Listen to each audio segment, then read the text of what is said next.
मैं राजस्थान के सुदूर पश्चिम में रेगिस्तान की धरती से आता हूं, मारवाड़ की धरती से आता हूं। और मित्रों, मारवाड़ में मनुवार करने की परंपरा है। कोई मेहमान आता है घर पे तो उस मेहमान का भोजन के लिए जब भोजन कराते हैं, आपके कलेक्टर साहब मेरे ही एरिया के रहने वाले हैं, बहुत आग्रह करते हैं, खूब सारा आग्रह करके उसको भोजन कराते हैं, मनुवार करते हैं, तब आदमी भोजन करता है। मुझे पता नहीं था कि भीलूड़ा की धरती पर भारत माता की जय बुलवाने के लिए मनुवार करनी पड़ती है। मैं अपनी बात शुरू करूं उससे पहले मैं अभिनंदन करना चाहता हूं, मैं प्रणाम करना चाहता हूं ये मातृशक्ति जो बैठी है इसके श्री चरणों में। ये 7 बजे से लेकर के रात को 9:30 बजे, आधी रात लगभग होने वाली है, घर का परिवार का काम छोड़ करके, घर परिवार की जिम्मेदारियों को छोड़ करके आज कार्यक्रम में यहां उपस्थित आना है। उसके लिए शायद कुछ लोगों ने जल्दी जल्दी में शाम को भोजन कराया होगा, परिवार के लोगों को, परिजनों को भोजन करवाया होगा कि नहीं करवाया होगा। कुछ तो बहनें हाथ हिला रही, बिना कराए ही आ गए आज। वो सब लोग आप आज यहां पर भारत माता के संकल्प को संपन्न, समृद्ध, सशक्त बनाने के संकल्प के साथ में, राजस्थान को मोदी जी के सपनों का विकसित राजस्थान बनाने के संकल्प के साथ में माननीय भजन लाल जी के नेतृत्व में जो राजस्थान की सरकार काम कर रही है, और राजस्थान में जो डबल इंजन की सरकार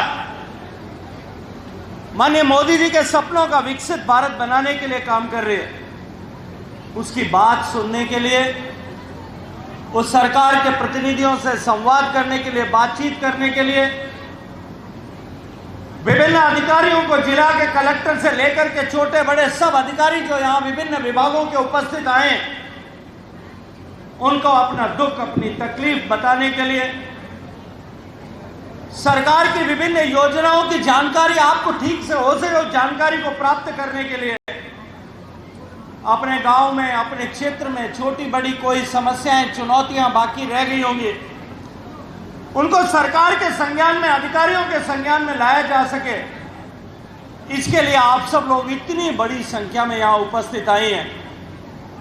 मैं हृदय से आपकी इस उपस्थिति को प्रणाम करता हूं, आप सबके श्री चरणों में शीश रख करके आप सबको अभिनंदन करता हूं, आपको अभिवादन करता हूं।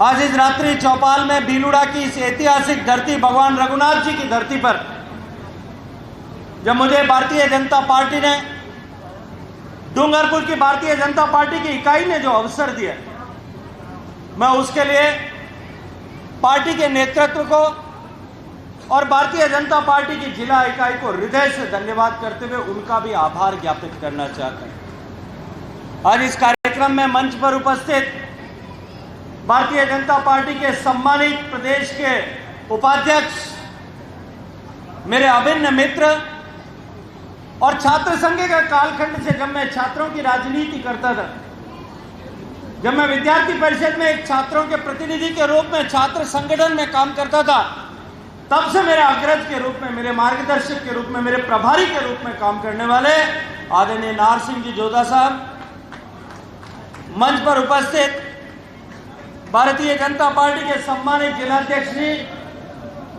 मंच पर उपस्थित भारतीय जनता पार्टी के प्रदेश के उपाध्यक्ष, हम सब के सुपरिचित, हम सब के परिवार के सदस्य, मेरे मित्र भाई अकरू मैडा जी, संसद में जिनके साथ में लगातार अनेक वर्ष तक मुझे साथ करने का सौभाग्य मिला, एक बहुत सुलझे हुए विचार के व्यक्ति और पवित्र हृदय के व्यक्ति। और जब मैं पवित्र हृदय कह रहा हूं, मैं बहुत जिम्मेदारी के साथ में इस विषय को, इस शब्द का उपयोग कर रहा हूं। ऐसे आदरणीय कनकमल कटारा जी, मंच पर उपस्थित आदरणीय बंशीलाल कटारा जी, हम सब के सम्मानित विधायक आदरणीय शंकर डेचा जी, हम सब के बीच में उपस्थित पूर्व विधायक बहन अनीता जी, अनीता जब यहाँ आई सुबह से मेरे साथ थी बांसवाड़ा, जब यहाँ आई तो मुझे मंच पे आके कहते हैं भाई साहब सुबह से आपके साथ हूँ, अब मैं मेरे गांव में आ गया। तो मैंने कहा यार अनीता जी पियर में जावे जब तो मैं लुगाई ने राजी होता था, क्या देखिया ये सासरा में आ राजी होता तो मैंने पहला ही मिनट मिल गया। तो यहाँ आकर के ससुराल में जितना प्रसन्न थी, मैं अनीता जी को उसके लिए बधाई देना चाहता हूँ। मंच पर उपस्थित भारतीय जनता पार्टी के सम्मानित पदाधिकारी, हम सबको जिनका मार्गदर्शन, जिनकी कथा का रसास्वादन करने का शुभ अवसर मिलता है, ऐसे हम सब के आदरणीय श्री आचार्य जी, इस मंच पर उपस्थित जिले के जिलाधिकारी, जिला कलेक्टर आदरणीय श्री देशलदान जी, जिले के माननीय एसपी श्री मनीष कुमार जी और स्थानीय सरपंच। वे अपने यहाँ कहते हैं कि सबको याद करो, लेकिन सबसे महत्वपूर्ण आदमी कौन होता है? गांव में सबसे महत्वपूर्ण देवता कौन होता है? यहाँ रघुनाथ जी का मंदिर भी होगा, यहाँ दूसरे भगवान का मंदिर भी होता है। जो गांव का भैरू जी नहीं, सब ज्यादा इंपॉर्टेंट आदमी है। तो जो गांव का सरपंच है आदरणीय प्रवीण डामोर जी, आदरणीय सरपंच साहब, इस सभागार में, इस कार्यक्रम में उपस्थित सभी देवतुल्य भारतीय जनता पार्टी के कार्यकर्ता, इस बिलुड़ा ग्राम पंचायत के सारे, मेरी मातृशक्ति सहित सारे पिता तुल्य बुजुर्ग, युवा साथियों, सरकार के सभी अधिकारी कर्मचारी और इस सभागार में उपस्थित सभी पत्रकार मित्रों, मैं हृदय से आपकी उपस्थिति के लिए आपका धन्यवाद करता हूं, आपका अभिनंदन करता हूं, आपका आभार ज्ञापित करता हूं। मित्रों, रघुनाथ जी की इस पवित्र धरती पर आना मेरे लिए सौभाग्य का कारण है। मेरे लिए आज दोहरा सौभाग्य है। एक, मुझे मां त्रिपुर सुंदरी के दर्शन करने का सौभाग्यपूर्ण अवसर मिला। दिन भर के कार्यक्रमों में, बांसवाड़ा में, कुशलगढ़ में भारतीय जनता पार्टी के हजारों कार्यकर्ताओं की उपस्थिति में, विधानसभा क्षेत्र के नागरिकों की उपस्थिति में बात करने का सौभाग्य मिला। भारतीय जनता पार्टी के कार्यकर्ताओं के साथ मिलकर के बांसवाड़ा में राजस्थान के पूर्व मुख्यमंत्री, 3 बार मुख्यमंत्री रहे, राजस्थान के सम्मानित उपराष्ट्रपति रहे, इस भारतीय जनता पार्टी की जागती ज्योत बीज से लेकर के वटवृक्ष तक भारतीय जनता पार्टी के को पहुंचाने वाले स्वर्गीय भैरव सिंह जी शेखावत की आज पुण्यतिथि है। उनके पुष्पांजलि करने का सौभाग्य भी मिला और वहां से लेकर के आज भीलुड़ा में इस रघुनाथ जी का दर्शन करके आप सबके संवाद करने का सौभाग्यपूर्ण अवसर भी आज सबको मिला है। मित्रों, हम सब लोग एक गौरवशाली परंपरा के वाहक लोग हैं।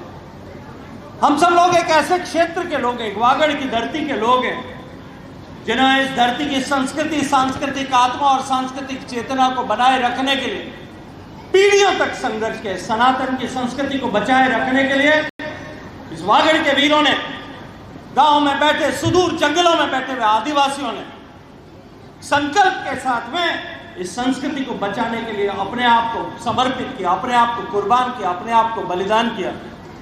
ऐसे गौरवशाली संस्कृति के प्रहरियों को और आप सबके पूर्वजों को प्रणाम करते हुए, क्योंकि आपके अंदर भी उनकी चेतना, उनकी आत्मा निवास करती है, मैं आप सबको भी प्रणाम करता हूं, आप सबको सादर वंदन करते हुए अभिनंदन करता हूं।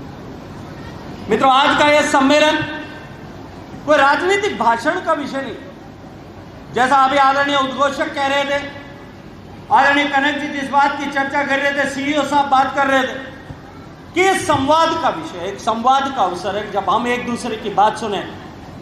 मुझे पूरा भरोसा है 7 बजे जब आप आए होंगे तब से लेकर के आपने कर्मचारियों के साथ में इनकी अपनी समस्याओं को साझा किया हो।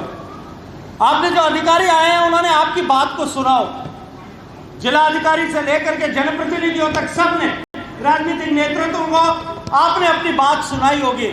फिर भी कोई कमी रह गई होगी, कसर रह गई होगी, मैं आपको भरोसा दिलाता हूं, भाषण समाप्त होने के बाद में अगर आपको लगता है कि कोई बात बाकी रह गई है, मैं जब तक आपकी बात पूरी नहीं हो जाएगी तब तक आप लोगों के बीच में यहां उपस्थित रहूंगा। आप कहोगे तभी जाऊंगा, और वो मेरा धर्म है, मेरा कर्तव्य है। ये मेरी बहनें जो है वो अभी इशारा कर रही थी, हमने रोटी नहीं बनाई है। 7 बजे से लेकर के अगर ये बिना रोटी बनाए रोटी खिलाए और खाए, ये अगर यहाँ बैठी रह करके मेरा इंतजार रात को 10 बजे तक खड़ी रेस्ट कर सकती हैं, तो मेरा तो धर्म बनता है कि मैं रात को 10 बजे से लेकर के जब तक इनकी समस्या पूरी नहीं हो सुन लूँ, तब तक यहाँ पे बैठा। मैं अभी थोड़े दिन पहले अपने लोकसभा क्षेत्र में भी ऐसे ही एक कार्यक्रम में रात को गया। अनेक बार इस तरह के कार्यक्रमों में जाने का सौभाग्यपूर्ण अवसर मिला।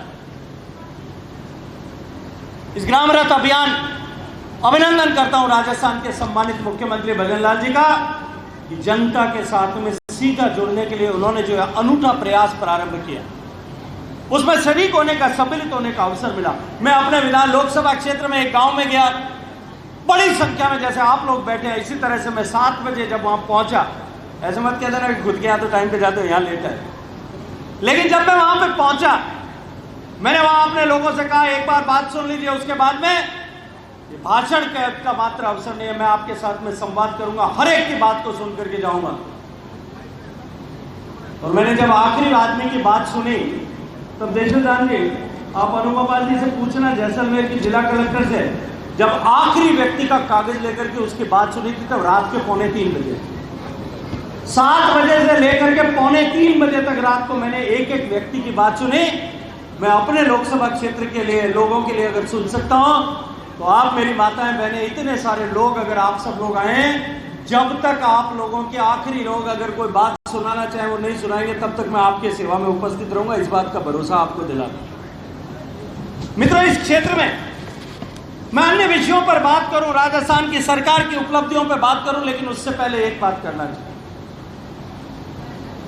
मुझे समाज में काम करते हुए, समाज जो राजनीतिक क्षेत्र में काम करते हुए, सामाजिक क्षेत्र में काम करते हुए 35 साल हुए।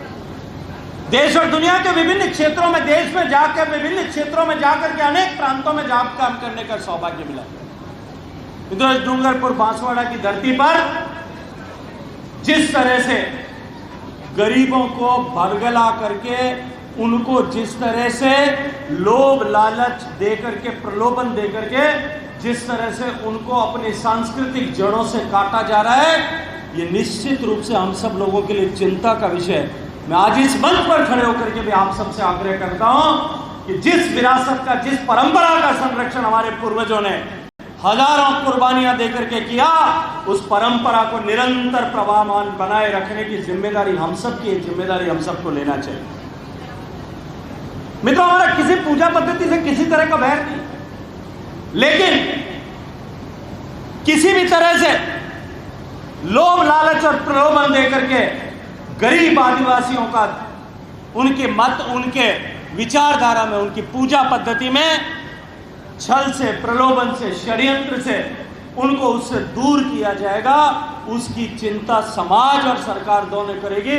इसका बुलावट देने के लिए, इसकी जिम्मेदारी देने के लिए मैं आप सबके सामने करूं। मित्रों, ठीक इसी तरह से माननीय प्रधानमंत्री जब ये कहते हैं कि हम विरासत भी और विकास भी के मंत्र से काम करें, हम अपनी विरासत का संरक्षण करें, हम गुलामी के प्रतीक चिन्हों को मिटा देंगे, गुलामी की मानसिकता को अपने मन और मस्तिष्क से हमेशा के लिए समाप्त कर देंगे, हम अपनी विरासत पर स्वाभिमान करेंगे, अभिमान करेंगे, उस पर गर्व करेंगे, गौरव करेंगे, और उसके साथ साथ में संकल्पबद्ध होकर के देश को विकसित करने के लिए, प्रदेश को विकसित और करने के लिए काम करेंगे।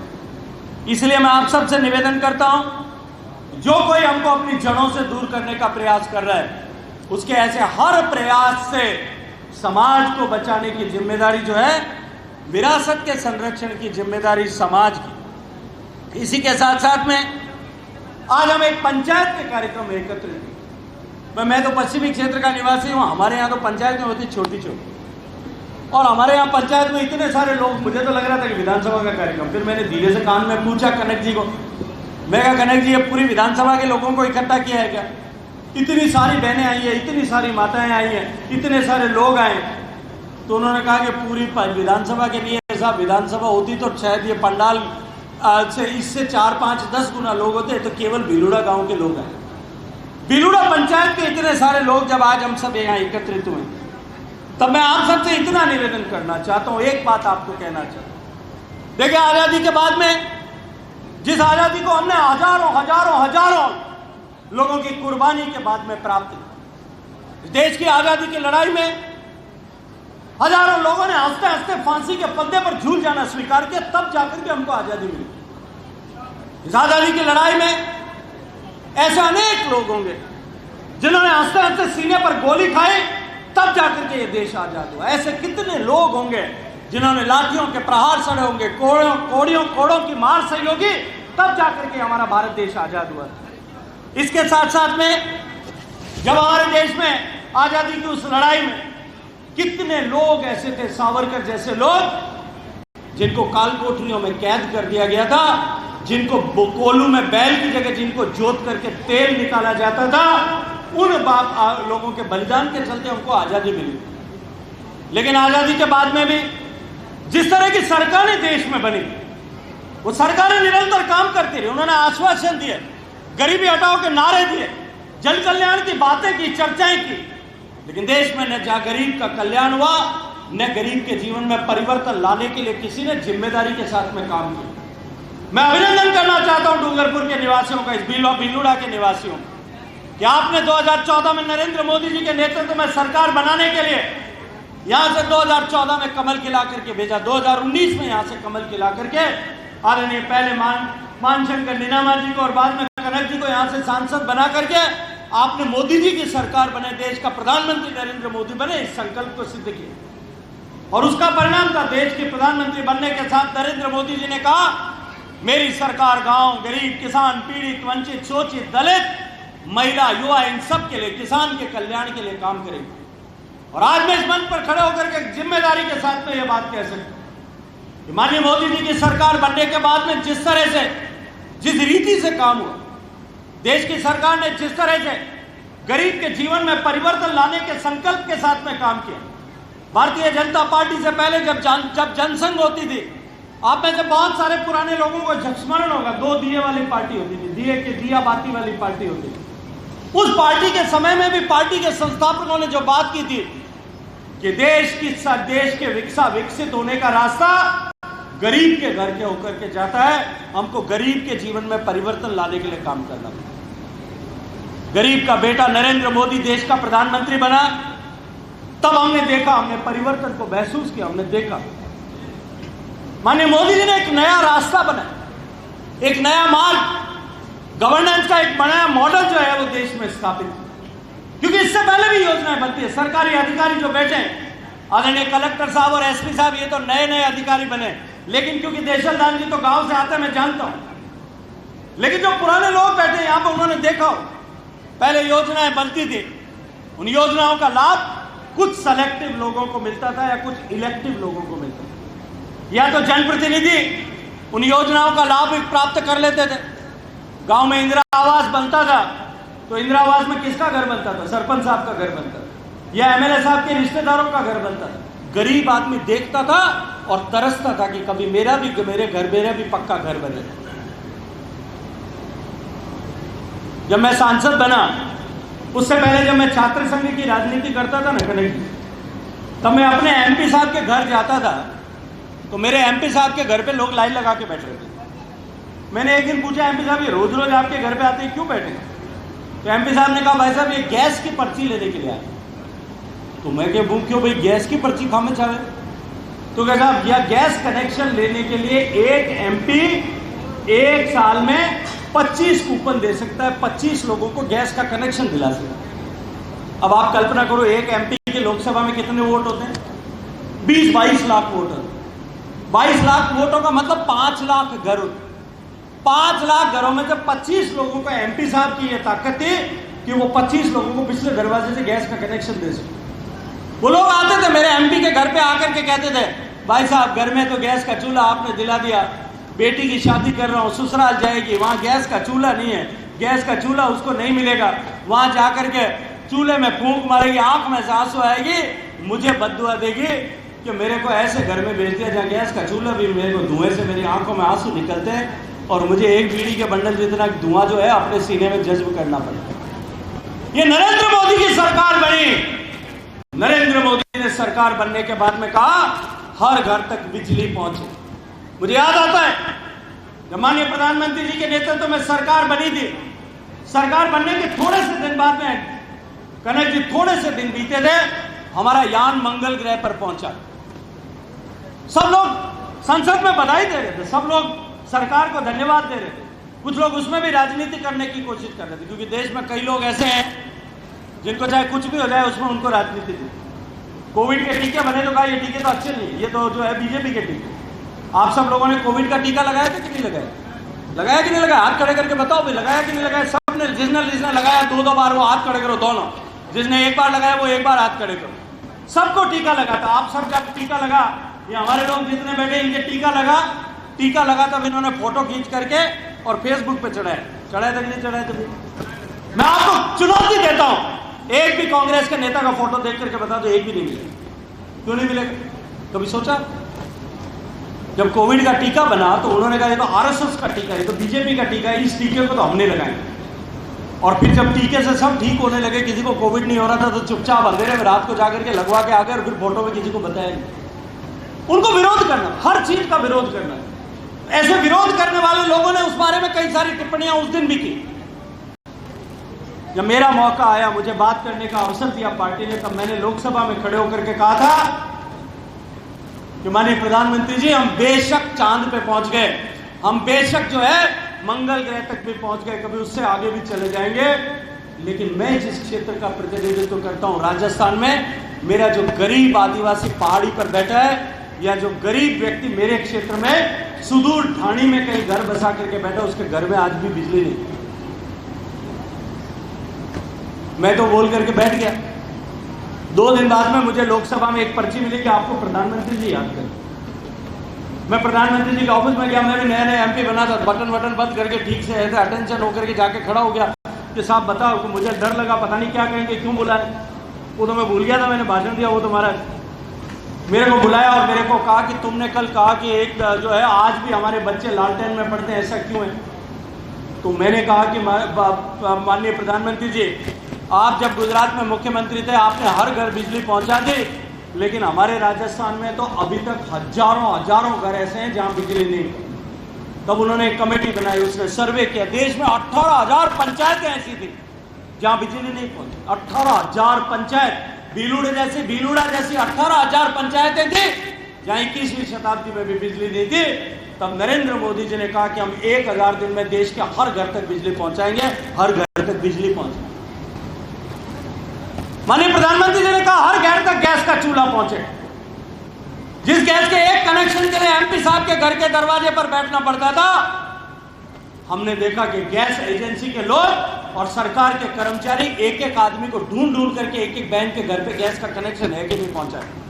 एक दिन मुझे याद है, हम एक कार्यक्रम अपने गांव में, अपने क्षेत्र में कर, और गांव में गैस एजेंसी वाला मुझे मिल गया। मैंने कहा तू यहाँ क्या कर रहा है? कि भाई साहब बाकी तो सब मिल गए, ये छोटी देवी सनो भंवरलाल है, ये नहीं मिल रही है, इसका कनेक्शन पूरा हो जाए तो मेरी जान छूट जाए। डीएसओ साहब ने मेरी जान ले, सरकार ने हमारी जो है हमारे गले में फांसी लटका रखी 100% कनेक्शन।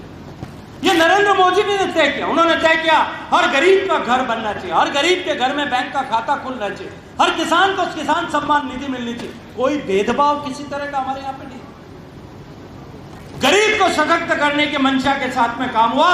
उसका परिणाम हुआ कि देश में 30 करोड़ लोग गरीबी की रेखा से बाहर निकल गए। आज देश में अनेक ऐसे लोग होंगे जो गरीबी की रेखा से बाहर निकल करके सम्मान के साथ में जिए। कोविड की आपदा आई, टीके की बात मैंने की, माननीय प्रधानमंत्री जी ने तय किया कि हर गरीब को राशन मिलना चाहिए। 80 करोड़ लोगों को मुफ्त राशन मिलता था। आज भी मिलता है कि नहीं मिलता है? सबको मुफ्त राशन मिलता है। लेकिन हमारे यहाँ ये बीपीएल का चक्कर चल रहा है। मैं भी अपने लोकसभा क्षेत्र में जाता था, राजस्थान में अलग अलग जगह पर जाता था, गांव में जाता था, लोग मुझे कहते थे साहब बीपीएल कार्ड नहीं बन रहा, बीपीएल कार्ड नहीं बनाते अधिकारी। अब उस लिमिट को फ्रीज कर रखा था, भारत सरकार ने तय कर रखा था कि एक राज्य में इतने ही लोगों का बीपीएल कार्ड बनेगा, नहीं बनाए, क्योंकि 30 करोड़ लोग गरीबी की रेखा से बाहर निकल गए। मैं अभिनंदन करना चाहता हूं राजस्थान के मुख्यमंत्री भजन लाल जी का और राजस्थान के पीडीएस के मिनिस्टर श्री सुमित गोदारा जी का, कि उन्होंने कहा कि जो संपन्न है, जो समृद्ध है, वो अपनी इच्छा से बीपीएल का कार्ड छोड़ दे। अब बताओ कि हिंदुस्तान में किसी को कोई लाभ मिल रहा हो कि तू छोड़ दे, कोई छोड़ता है क्या?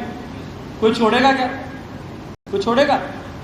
80 लाख लोगों ने लगभग राजस्थान में उन्होंने कह दिया कि हमको बीपीएल की जरूरत नहीं, जो गरीब है उसको बीपीएल दो। ये एक प्रेरणा राजस्थान की सरकार ने खड़ी की, 80 लाख लोगों ने नाम कटवा दिया।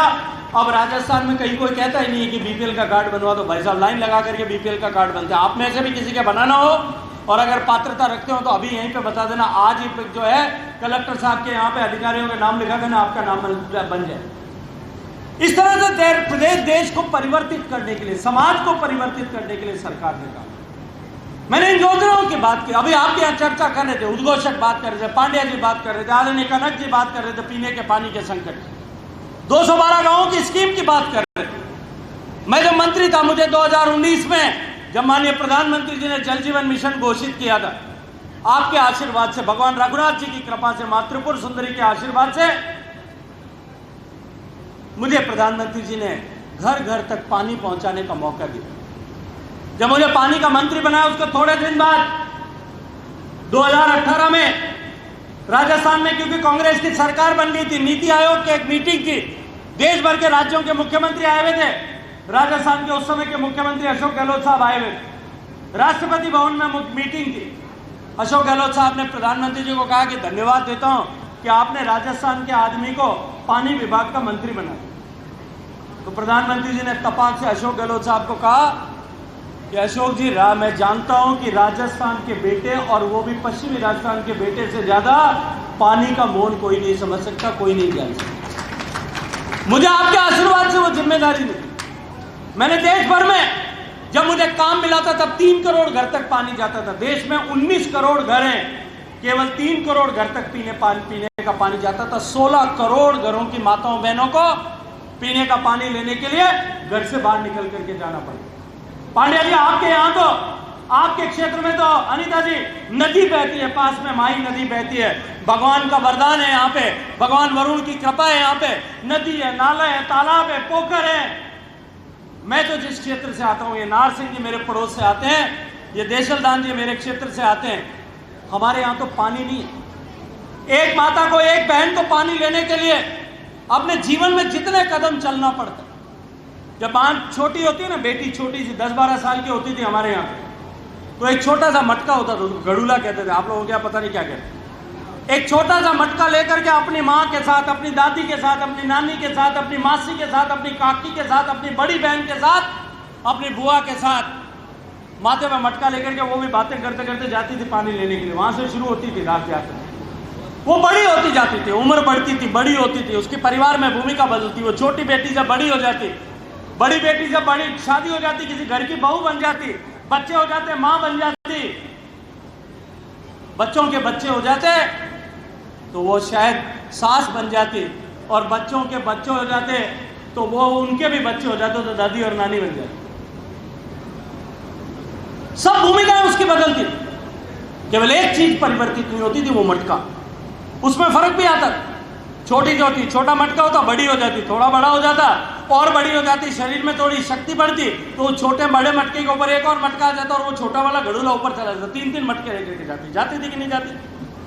आप लोग तो पानी लाते थे पास में नदी से, तालाब से पानी लाते थे। हमारे यहाँ पानी लेने के लिए 5-5, 10-10 किलोमीटर जाना पड़ता।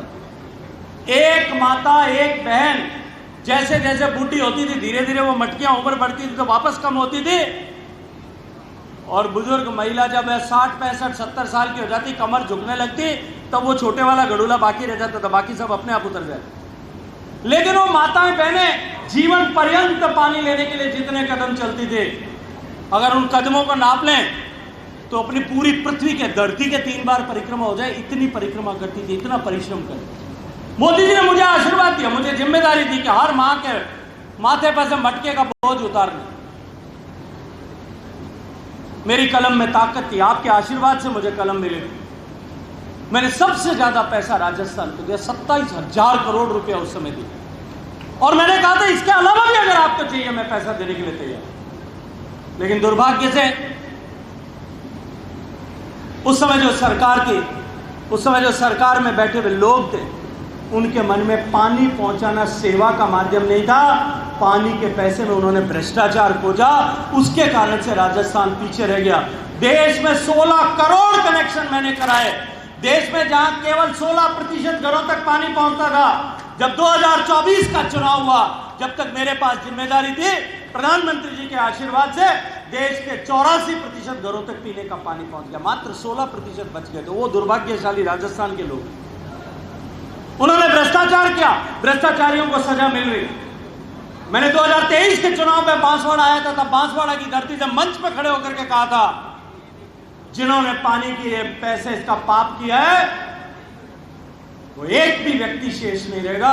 और अपन रेटे तो कहे कि भाई हमारे मारवाड़ में किया करे कि अगर पानी में कोई पाप करे, पानी में कोई भ्रष्टाचार करे, पानी का पैसा खावे तो उन्हें राम जी पूछ जाए, उसका हिसाब किताब राम जी पूरा करे। लेकिन मैंने कहा था कि एक भी पानी में भ्रष्टाचार करने वाला आदमी बाकी नहीं रहे। आज आपने देखा होगा बड़े अधिकारी, मंत्री, इंजीनियर सब लोग जेल की शिक्षों के पीछे। और मैं आज इस मंच पर खड़े होकर के फिर कहता हूं, इस शिक्षा के मंदिर में माननीय प्रधानमंत्री जी के आशीर्वाद से जल जीवन मिशन को 2028 तक आगे बढ़ा दिया। 2 लाख करोड़ रुपया उसके लिए एक्स्ट्रा सैंक्शन कर दिया। हर घर तक पानी पहुंचेगा, ये हमारा संकल्प है, ये हमारी जिम्मेदारी है, ये हमारी डबल इंजन की सरकार की गारंटी है, ये मोदी की गारंटी है। लेकिन पानी के पैसे में जो भ्रष्टाचार करने की कल्पना भी करेगा उसको जो है उसके किए की सजा भुगतनी पड़ेगी। जीरो टॉलरेंस भ्रष्टाचार के प्रति लेकर के हम काम करें।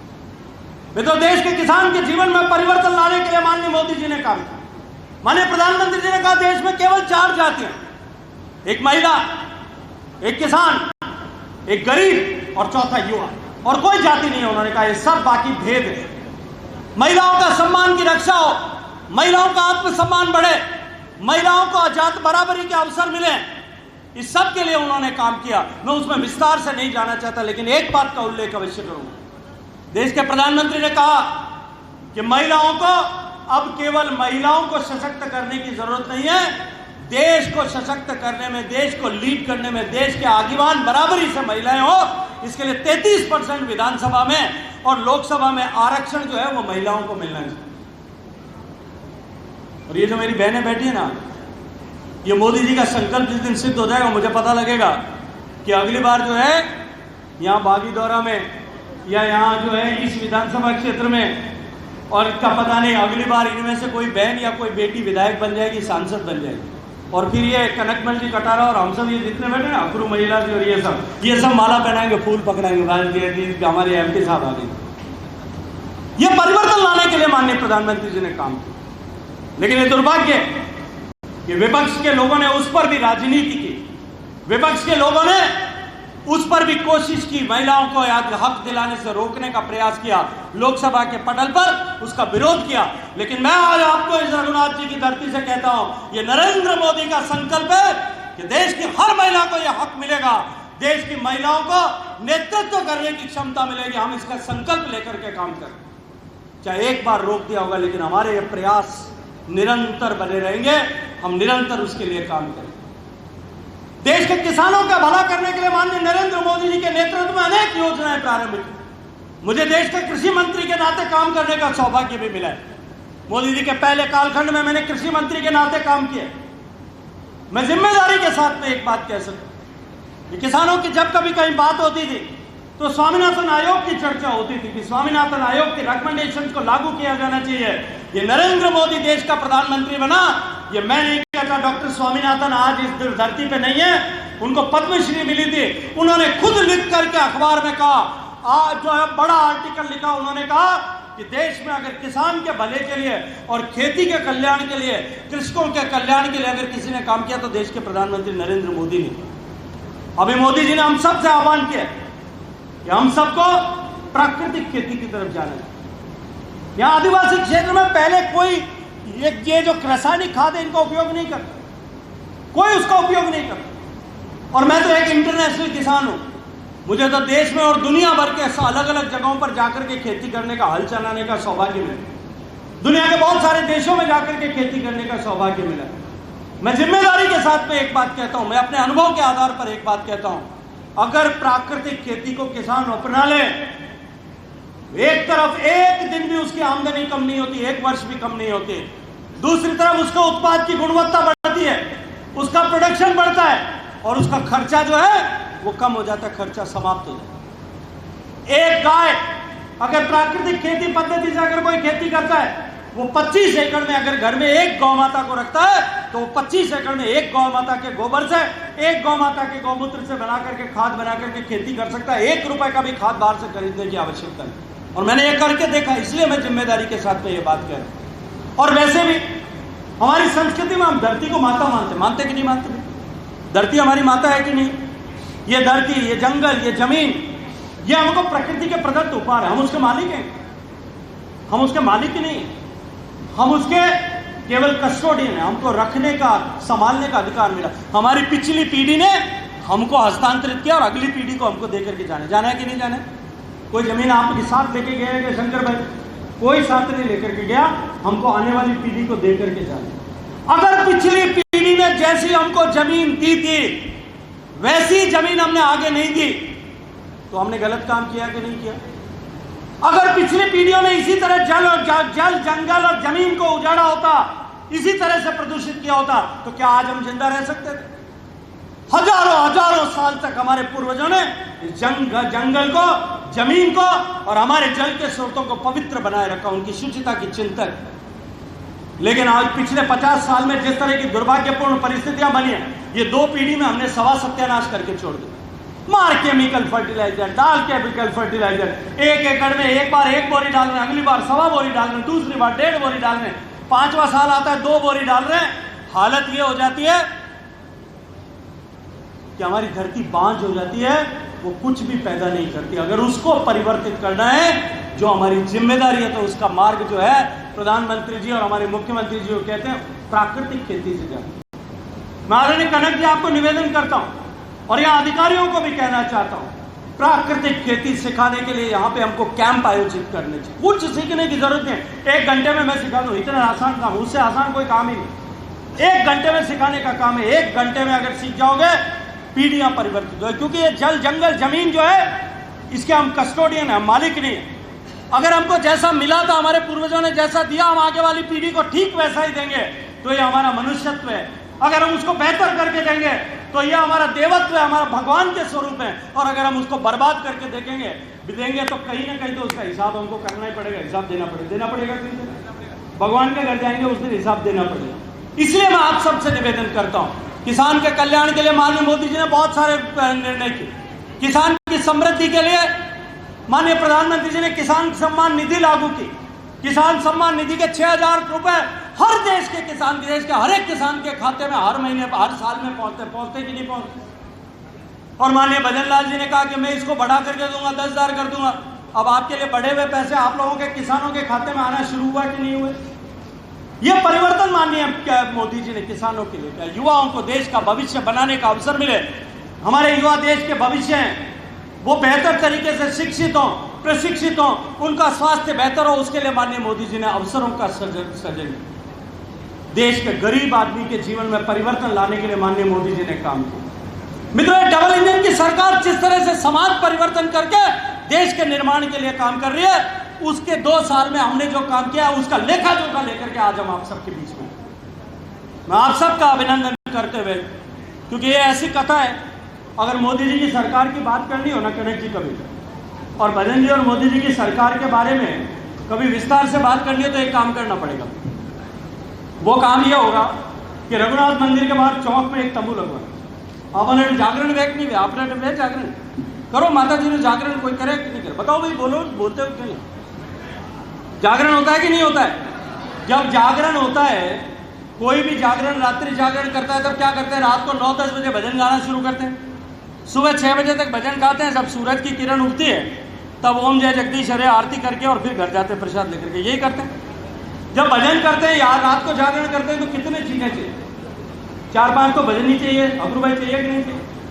4-5 भजन गाने वाले चाहिए, 2-3 मंजीरा बजाने वाले चाहिए, 1 ढोलक बजाने वाला चाहिए, महाराज 1 तबला बजाने वाला भी चाहिए, एक वो इतना बड़ा बाजा आता है, क्या कहते हैं मुझे पता नहीं है उसको, वो जो भी कहते हैं उसको, एक आजकल 2 डंडी से बजाने वाला और आ गया, वो भी चाहिए होता है, 3-4 हुंकारा देने वाला भी चाहिए, और उसके बाद 1 चाय बनाने वाला चाहिए, 1 पताशा और मिश्री और काली मिर्ची खिलाने वाला चाहिए। इतने लोग होते हैं तब जागरण होता है कि नहीं होता? पुराने जमाने में तो जागरण में सब लोग बैठते, आजकल जागरण में कौन बैठता है? जिसको घर पे नींद नहीं आती ना वो बैठता, बाकी सब घर जाके सो जाते, इतने ही बैठते हैं। लेकिन मैं एक बात जिम्मेदारी से आज आपको कहता हूं, आप मोदी जी के काम का, मोदी जी की सरकार का, मोदी जी की सरकार के प्रभाव का जागरण रख लेना। इन शास्त्री जी को बुलाने की जरूरत नहीं है, मुझे बुला देना। न पेटी बाजा चाहिए, न ढोलक चाहिए, न तबला चाहिए, न झींझा चाहिए, न मजीरा चाहिए, न पताशा देने वाला चाहिए। मैं आपको गारंटी के साथ में कहता हूं, कनेक्ट जी को साथ में खड़ा कर लूंगा, रात भर आपको मोदी जी की गाथा और कथा सुना सकता हूं। इस सरकार ने जो काम किया ये रात भर सुना सकता हूं। और एक और गारंटी देता हूं अनिता जी, जिस दिन आप यह जागरण रख लोगे, आजकल के भगवान के जागरण में तो रात को लोग सोते चले जाते हैं, घर जाके सो जाते हैं।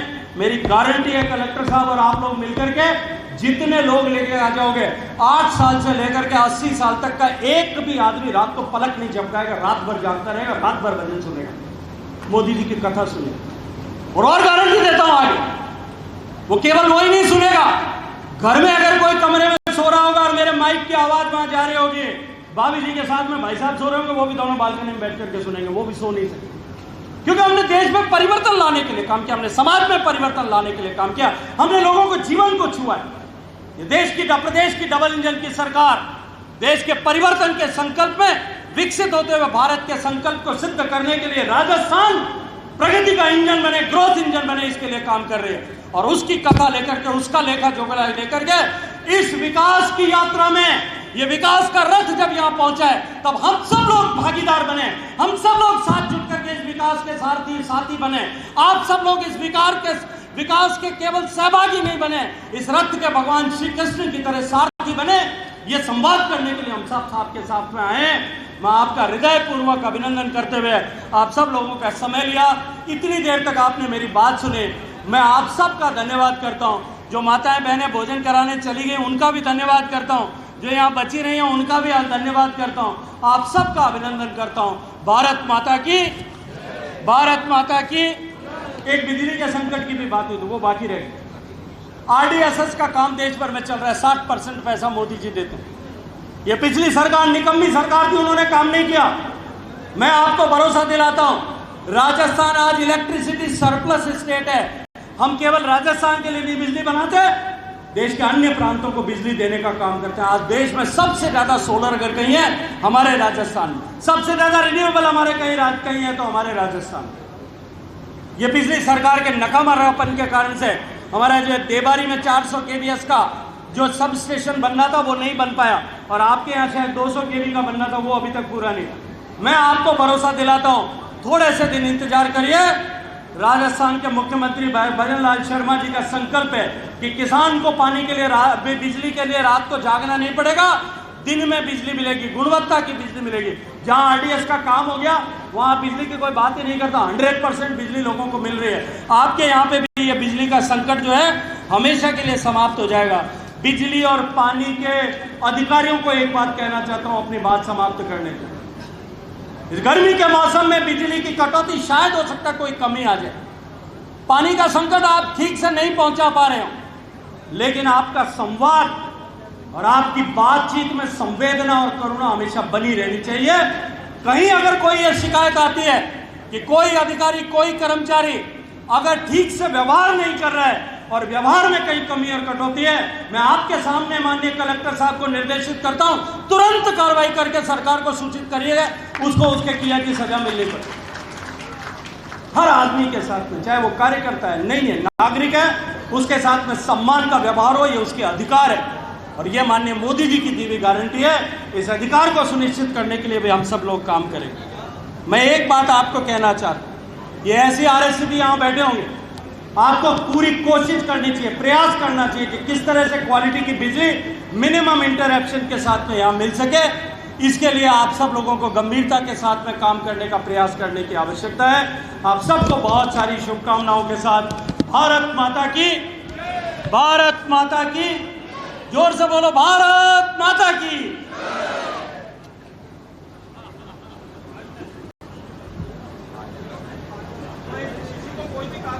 भाई एक मिनट आदरणीय मंत्री महोदय, हमारे यहाँ पर